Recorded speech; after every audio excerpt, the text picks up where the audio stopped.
Šuto Moščan, evo šanse prve, da li Turska vodi, brani Livaković, šutalo, greši, nova šansa, imali gola, nema ni ovoga puta, fenomenalan Livaković, Çalhanoğlu, Soyuncu, gol je ako nije ofsajd, ali da vidimo ofsajd.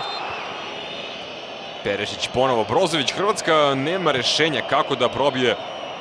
Pašalić, imali udarca, imali gola, Hrvatska vodi.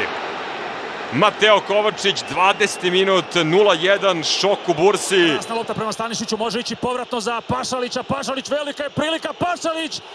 Hoće li ići šut? Hoće, evo pogotka, vodimo! Mateo Kovačić je zabio 20. minuta, Turci svoje nisu iskoristili, mi svoje jesmo, vodimo u Bursi!